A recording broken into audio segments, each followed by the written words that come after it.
Hey loves, welcome back to With Love from Travel, a podcast where we share about travel experiences that move you. Today's episode is so close to my heart, y'all, because it's talking about not just the places we've traveled, but how travel transforms you. I'm sitting down with Mystie, one of our Moonglade travelers that joined me in Vietnam and Thailand this summer. And here's the thing, y'all. Misty came on a semi-solo travel trip. So she came solo, but with the safety and the community and the connections of a curated trip. Misty's story is powerful, y'all. She shares about the transformational experiences and the breakthroughs that she happened on this trip. And here's the thing, she almost didn't make the trip. Grab your tea, settle in, and let's dive into Misty's story. Hey, Misty. Hello, Chanel. How are you? I am fantastic. Thank you so much for taking time today to talk to me about the Vietnam and Thailand trip that we just came back from. Today is extra special because we're talking about the trip, and it was super special to me because it was something that we curated for cultural immersion. It was a trip that we put together because we wanted people to come out to amazing destinations like Vietnam and Thailand and to really immerse in the culture. And I'm a firm believer in travel shifts us. It changes us. It's transformational. Mm-hmm. And not only did I experience that on this trip, but it's something that I feel like we shared along with some of the other folks that joined us on the trip. So today we're just talking about your experience. Yeah. What stood out for you, what you left behind in Southeast Asia, and how you've returned from this trip. So tell us a little bit about. Well, Vietnam had always been a place that I really wanted to visit. I had been in love with the culture, in love with the food, all these different things. But it was something I was a little bit afraid to do. Like, how would I be received as a Black American woman in Southeast Asia? And just kind of wondering, it would be cool. I don't know. But I love the fact that we've kind of been able to start this thing for me where I'm doing the solo travel thing each year. So you are very much a big part of that, and I love you for that. So thank you. Thank you. A part of that is that I really wanted to see something different, right? I've been to the Caribbean and different places, but not as many places as I wanted to. And so that was definitely an attractive offer. But sometimes as things do, kind of life gets in the way. So, we kind of know the story that I almost wasn't going to come. And then I'm like, you know what? There were restructurings at work, kids, who's going to keep, I'm a single parent, who's going to keep the children for about 2 weeks while I'm away? How's that going to work? That's the longest I ever left them. And things just fell into place. And I just truly believe it was such a spiritual enlightenment and awakening for me. Because as things fell into place, I was able to just really enjoy the time, the travel, all the beautiful scenery, and completely came back a much more relaxed person. Typically, it's so funny, I came back and I bought this shorts outfit. I'm like, I don't wear shorts. I haven't done this since high school. But now I'm just relaxed. And I think it's even transferring over to work because people are like, you were always, good and on top of it. But now you're just, okay, we'll get it done and we'll take care of it and everything's good. Oh, I love that for you. Yeah, Love that for you. We'll talk about it because I'm glad you mentioned almost canceling the trip because I remember us chatting and, we had to readjust some things. And I'm so glad we did because I remember our conversation where I got the notice from you about canceling and I actually called. I was like, I'm not gonna email, I'm gonna call because not only did I want you on this trip, I've wanted you to have this travel experience. And I feel like, me witnessing you on the trip, me seeing some of your Facebook posts, which we're going to dive into in a little bit, really just was so powerful for me because, when I curate these experiences, I know what I want them to do. Mm-hmm. When I have these experiences, I make them do what I want them to do for me. But for you, it was like you were having the experience that I really envisioned for this trip, right? So talk to me about what it was like for you about, when we were looking at canceling the trip and what was it that really made you say, you know what, yes, I'm doing it. I'm going.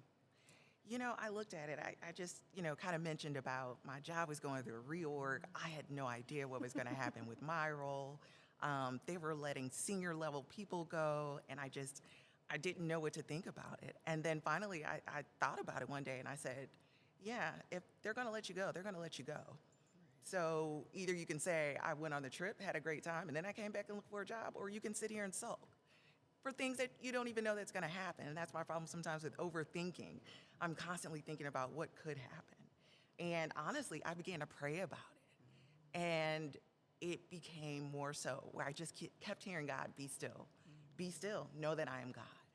And I said, okay, let's just go all out here. Let's just go on the trip. Let's just let it be. And that's what kind of happened. I wanted to be a part of the group, just talking about how going to a different, country that was so far away from where I'd been to, and not sure how different people would, treat different, even as Americans around the world in our current political climate. But at the same time, just knowing that I needed to get out, I needed to experience this. And for me, I really enjoyed being a part of the group. Like a lot of the tours that we did, fantastic. I probably would not have normally thought about going to see temples or even being on like a kayak or a boat or just things of that nature. But it was so interesting, especially as we were in Vietnam. We're in kind of these kayaks and we're floating under the limestone caves. And it was actually funny. My boss the other day, I sent him pictures because he was like, I want to see the pictures. And he was like, did you really go underneath the cave? I said, I did. And it was amazing. And I'm reminded, someone commented on a picture on Facebook and was like, nope, I wouldn't be doing that. And I wasn't offended. And I said, because that wasn't for you. It was for me. It was for me to have at that moment. I needed to be still and appreciate all of God's creations. Goodness, over the last 5 years, my life has been so hectic. Became a single parent, and then, why not go back to school and get your master's? Okay, yeah, that's what we do. We go get more degrees, right? And just finished that in December. Then I started thinking about what do I want to do next with my career? And I noticed that everything was career or my kids, but I never really sat down and say, what does Mystie want? What do I want? I keep hearing be still, but I'm like, wait, how can I be still? I've got an 8 and a 12-year-old here, and I'm trying to figure these things out, and girls are crazy, and what am I doing? But I needed that trip to kind of pull those things out of me. As we were on the beautiful yacht on the bay in Vietnam, my body just kind of naturally, I would wake up at around 5 a.m. each morning. And from where I was able to be seated, kind of where my room was, I was able to see the sunrise every single day. And that's what I did. I just made like tea and sat out there on the balcony and watched the sunrise. And as we're, just kind of floating along on the bay, and I'm watching, villagers get ready for work. Their transportation to work was a boat. And they're doing these different things and just sitting there in the quietness and the stillness and being able to think about what was it that I really needed to do for myself. For me, it ended up being something reflecting and writing. As a young girl, I always wanted to write, but was kind of told that it wouldn't be as financially beneficial as a typical business or marketing degree would. So, I was told to go for where the money was at instead of following your passions. But this trip helped to ignite that passion for writing in me again. Love that. As I did sit still, as I watched the sunrise, the beautiful sun break over the horizon with the lush mountains, and I'm, on this boat and seeing all these beautiful things, it did become like a kind of a reset, really a spiritual reset. And I wanted to take some time out. What does Mystie really want to do? I want to write. I don't know how I'm going to do this or what's going to be the steps, but I'm a firm believer if God is giving you these talents, then you got to use them. And then he's going to bless every step of the way. That's why it was so beautiful when I did decide to go on the trip. You were great. I didn't have to worry about anything. I think I was literally just like, here's my credit card number. Just You're like, well, do you want this or this? Just, you know what, Chanel, just whatever you think. And it ended up being wonderful. That's exactly what I needed for me. And then again, being with a group, but then still having the autonomy to still make it like my solo trip. So if I wanted to go out and do things with people, it was a great opportunity where I met so many different people that I felt comfortable going out to hang out with them or whatever I may want to do. But in the same time, if I needed a day just where the hotels were so beautiful, I want to explore the hotel. So just do that. Yeah. And that's what I did. And that's when it became kind of my trip, to your point about curating things for the traveler themselves. I think that was just one of the biggest things for me, being able to do that and be still at the same time. Mm-hmm. Oh, I love that for you. And, I totally agree, because I always say solo travel is so intimate. It's so personal. It's also communal, and I think you were a great example of that this trip, because technically you came solo, but you immersed within it was a group trip. But that too is solo travel. I feel like there's so many solo travel looks different for everybody. And I think this was an example of you can still travel solo with a group of like-minded people and still have such a deep and intimate solo travel experience. I remember one morning, I text you and I was just checking in like, hey, Mystie, how you doing? Telling you what we had planned for the day. And you're like, thanks. I'm sitting on my balcony having tea and, I'm just taking it slow. And I was like, yes. I was so happy for you in that moment, because you were doing just that. You were having your own individual journey and experience amongst this group. Tell us what that was like. What was that like as a solo travel, woman traveling solo, halfway across the world, but still having your own individual experience amongst the group, and how the dynamics impacted that? Yeah, I feel like I got the best of both worlds. Yeah. So I wasn't alone, but when I wanted to be by myself, I could. I liked being able to have the group tours where we visited just so many different beautiful places, because I actually got to sit down and speak with people that I probably never would have met or talked to.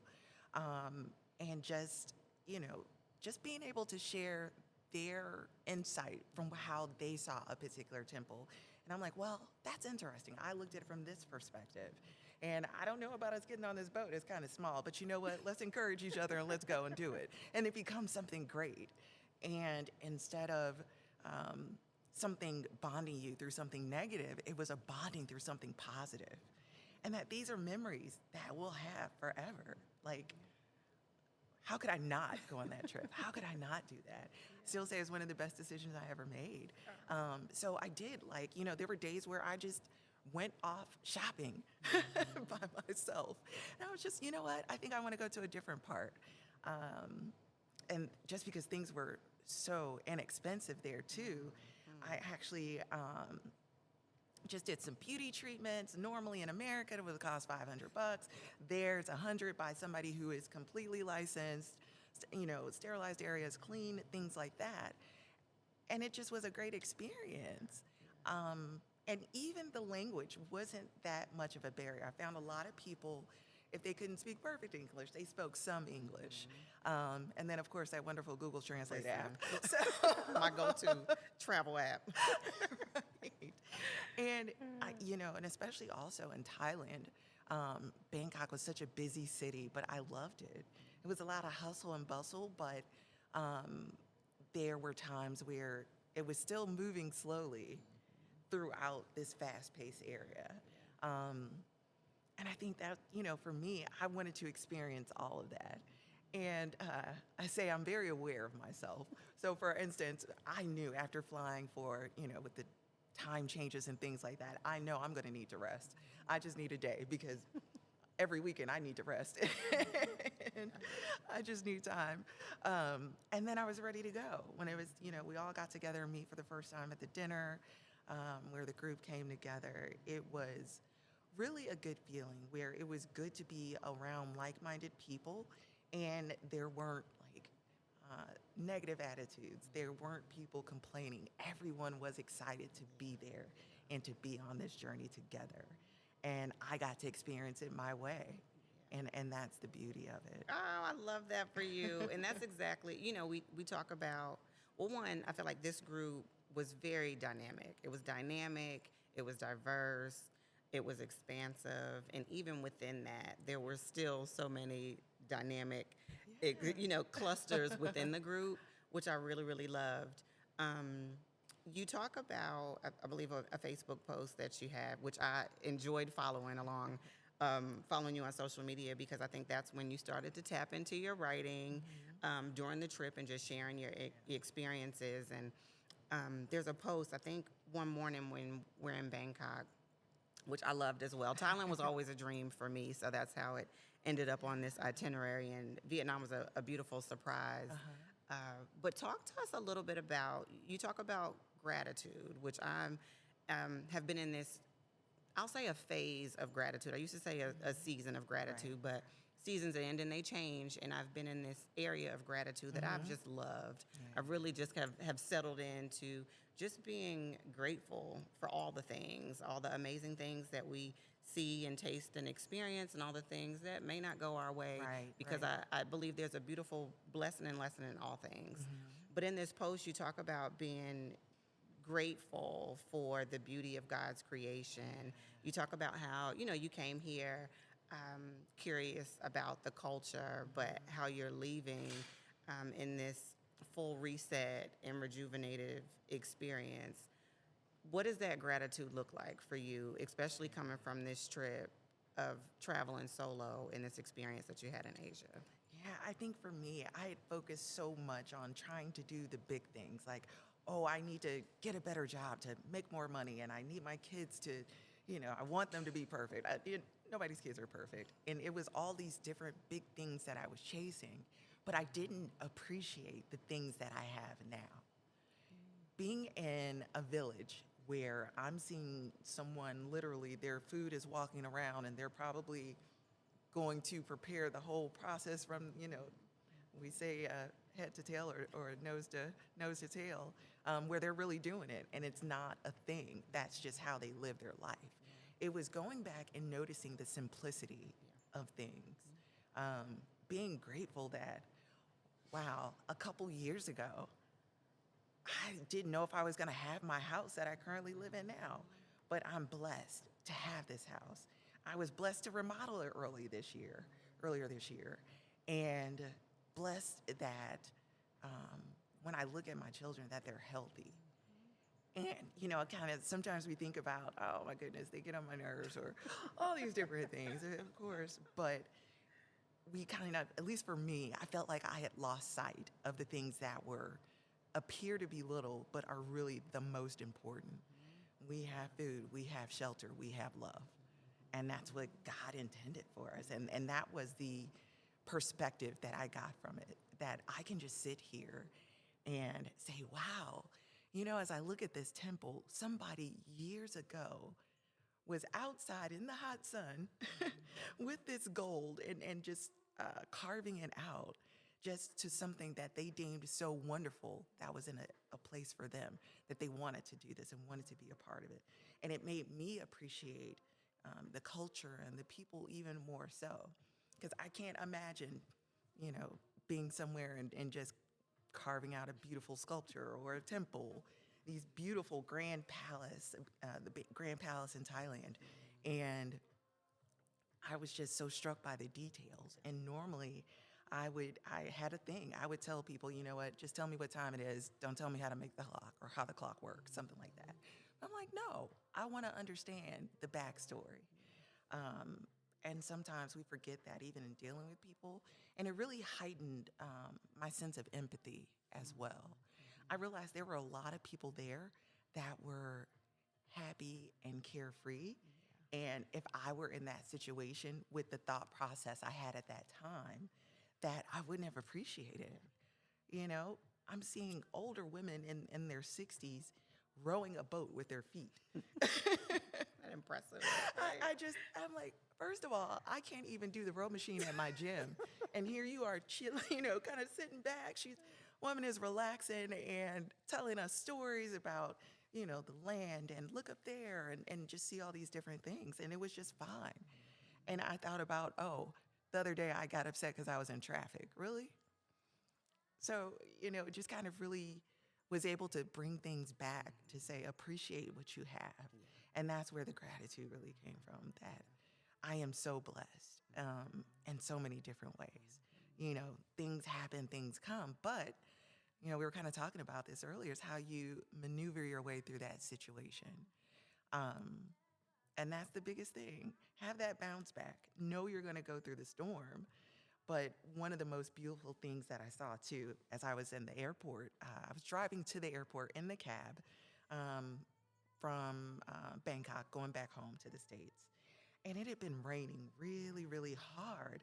And we're moving forward, and then in front of me, I just see this beautiful rainbow. And I turn around, there's storms, and there's rain, and there's everything behind me. And for me, that was profound because I felt like I was leaving those storms there. And that ahead is this beauty. And I just wanted to reach into the beauty. So that's kind of what I've been able to bring back home with me. I was saying some things that, changed at work, but it was for good. I'm always anticipating the worst, so I won't feel as bad, so I can have a backup plan. But nothing had happened that was bad. And with that, I actually, another company reached out to me to interview me for what would be a promotion. But the thing is, this time I sat back and I thought about what would be the cost of that. Yeah, I can go and say, okay, well, maybe I'll make X amount of dollars more, but I'm going to be away from home more. I would not be able to sit down and enjoy just the basic things. And so I made a decision I did the first round, and they were like, yeah, come back to the second round, and I didn't pursue it. And I like the fact that I made that choice, that it wasn't something that I had to do out of necessity, but it was a choice that I made, and I chose the peace. So that was the biggest thing for me. Oh, I love that for you.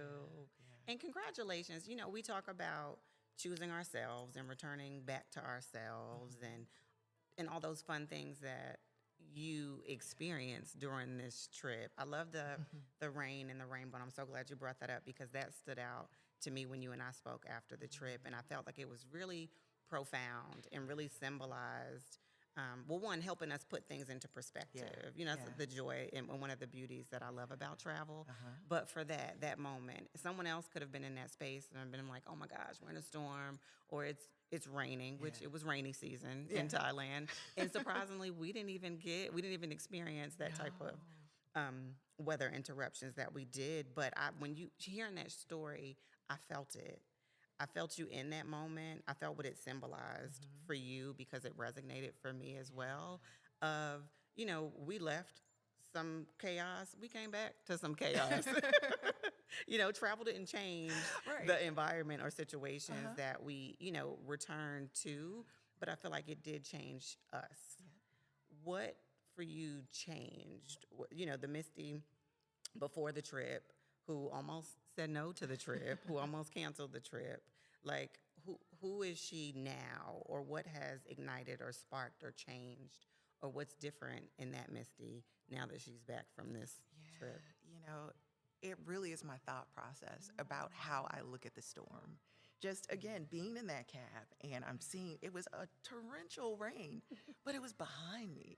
And the further we kept driving forward, the rainbow stayed there. And it just made me think of whatever that situation is, if we view it with a different thought process, and instead of saying, oh, woe is me, which I tend to fall into that, get stressed, anxiety and worry and all these different things. What if I take a step back and look at it? Okay, what can I learn from this situation? What can I do about it now? And it becomes more of a rational thought process instead of letting that anxiety and worry and fear kind of come in. So I'm learning really to take it slow and to sit back and think about what I can really do in a situation before, trying to jump to conclusions. I am an analyst. That's my day job. So I analyze everything, data, numbers, people, information. And I was like, nope, that's not the heart of who I am. I understand their situations, but could I stop? My mentor got laid off during this, process of reorg, and I really liked this person, but could I stop it? Could I control it? No, unfortunately. But what can I do? I can still support him. What do you need from me? Even if it's, so now just kind of follow up with him. Hey, just checking in to see how you are doing. I know it can be a difficult situation. So I think it really kind of just heightened my empathy for people. And that's what I take from it, coming back, just taking that time to be still, understanding different perspectives as well.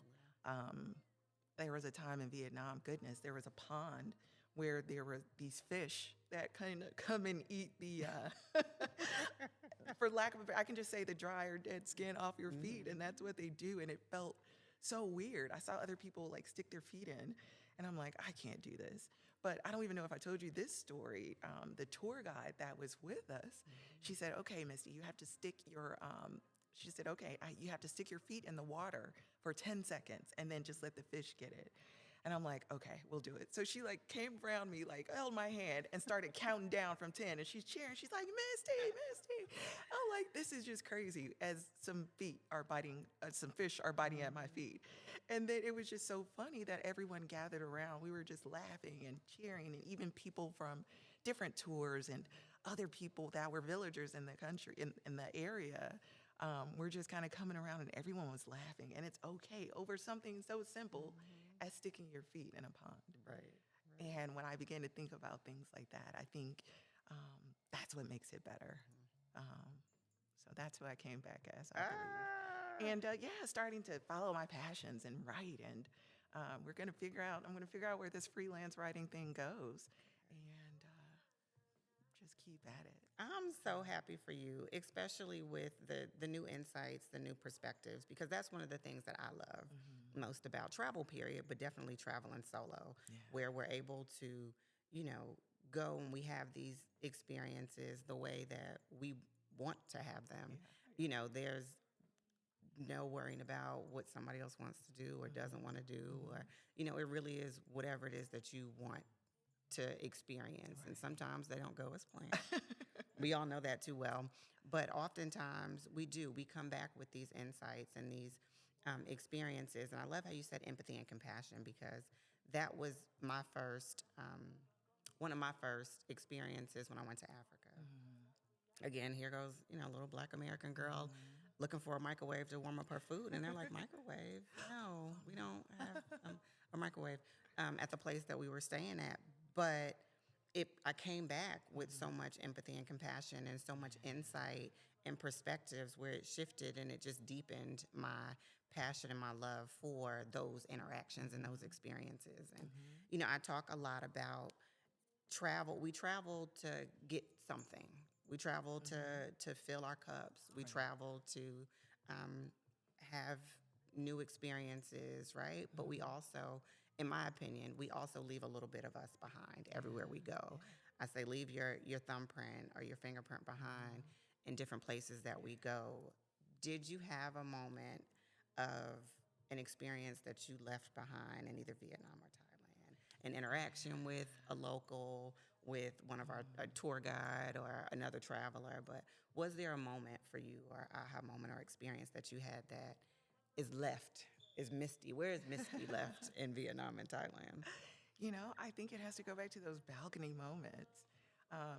Really just sitting there and having that peace. So I feel like I left an element of stress there, because now since I've been back and I start getting worried and anxious and things like that, it's like, nope, go back to your happy place. And my happy place is the balcony in Vietnam, the different places in Thailand where I was able just to sit there. And it was just, that's the best thing about it, is changing and realizing that I don't have to be as fast-paced as everyone else or everyone claims to be.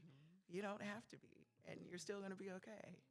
So just some different perspectives, and glad I left all that stuff behind. So. Me too. I'm all for unloading some stress, especially way across the world. Let's leave it. Let's leave it there. Leave it right there. I often say that travel is a mirror.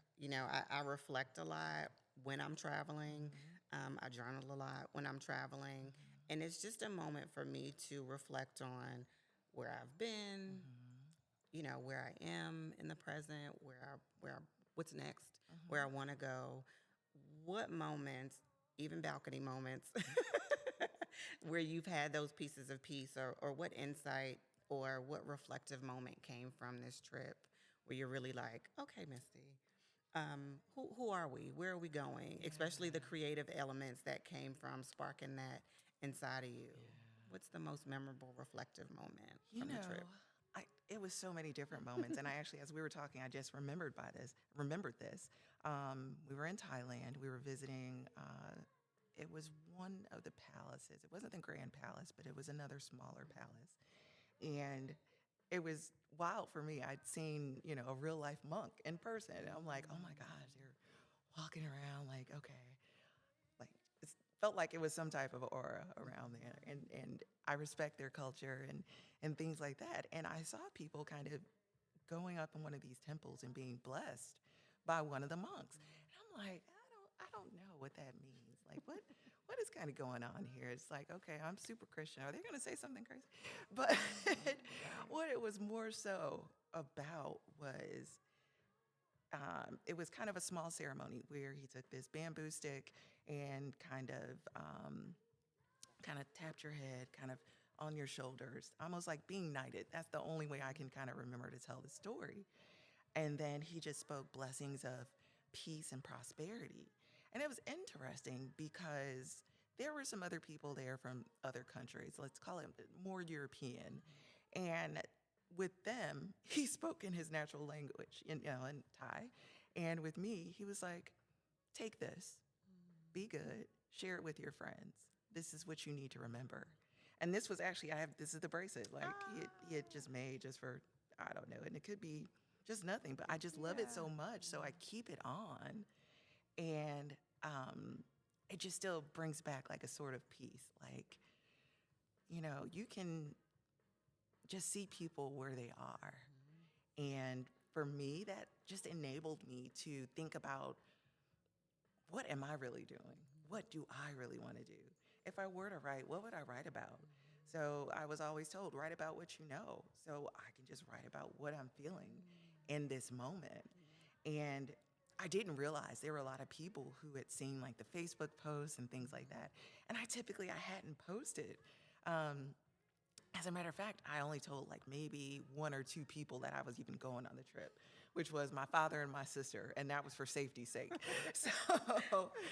But my sister called me once I got back, and she said, oh my goodness, I've had so many phone calls from people asking her about me and my trip and what's going on with this spiritual awakening and all these different things. And I'm like, yeah, because I was caught up in the day-to-day, what didn't need to be day-to-day.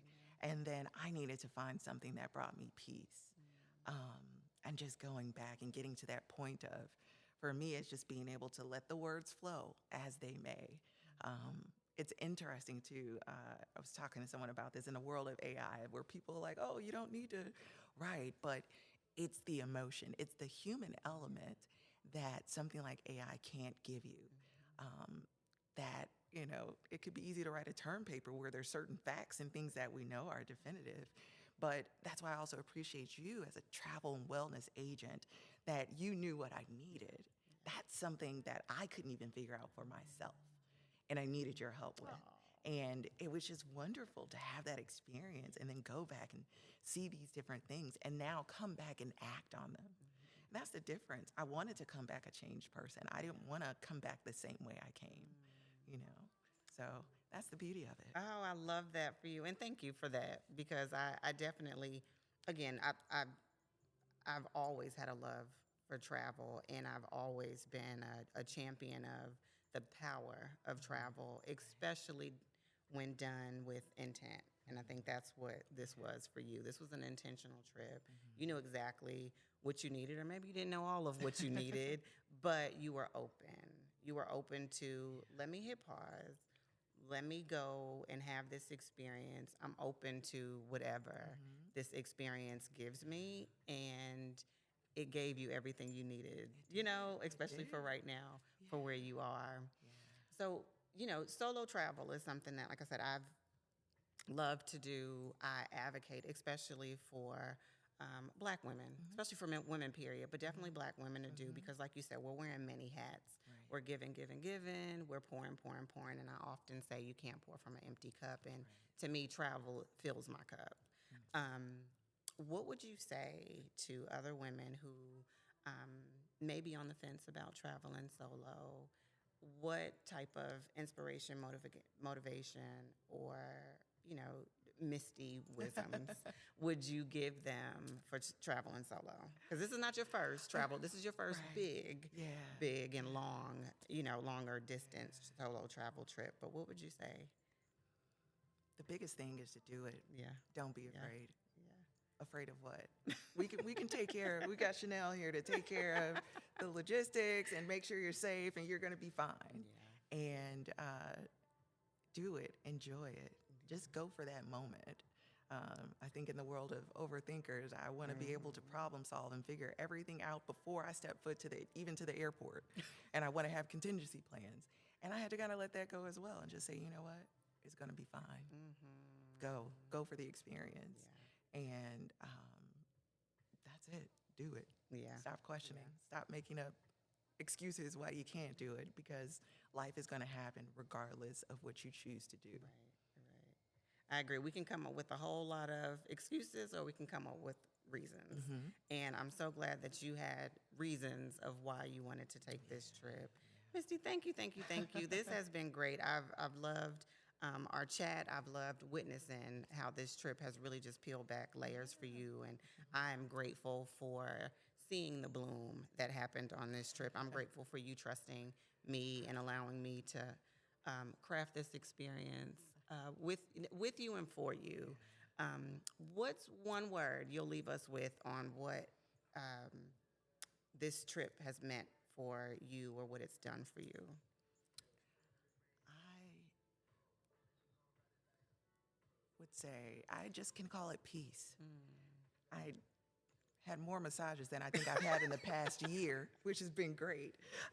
And, but just to really leave it all there. Just, doesn't matter if that person cut me off in traffic. They're going to keep going, and I'm going to get home eventually. Not to stress about those things, but just having that sense of peace. And that's why I now call that's my area of peace, where I can go back to my happy place. So, and peace was what I needed. And you can do a lot of things. I think we buy a lot of stuff. We do a lot of different things. There's a bunch of medications you can take to calm and peace and all these different things. But until you take that time to find out what it is, what you need for yourself, and what creates that peace for you, you'll still just kind of keep floating along. And I didn't want to keep floating along. I wanted an intentional shift. So found that peace, and now I'm acting on it. So that's the beauty of it. Oh, congratulations. I'm just so happy and I'm so thrilled because I love the word peace. I always say pieces of peace, finding those. And sometimes you have to be intentional about what that looks like for you and giving yourself what you need in the moment. And I feel like you gave yourself everything that you needed in this moment. Well, Mystie, thank you. I've enjoyed our conversation. Thank you for sharing. Thank you for going deep and diving deep into the power of travel and what solo travel has done for you. Yeah, no, thank you. It's been it was emotional, it was spiritual, it was everything, but thank you. Whew, wasn't that powerful? Mystie's story is such a reminder that travel isn't just about where you go, it's about who you become along the way. I'm your host, Chanel Varner, your travel curator and your biggest cheerleader for stepping into experiences that move your soul. This is With Love from Travel, and it's all about real stories, real transformation, and a whole lot of love for the journey. And if you love this conversation, go ahead and subscribe, share it with your people, or maybe even start dreaming up your own adventure with us. Until next time, travel boldly, travel with intention, and always travel with love.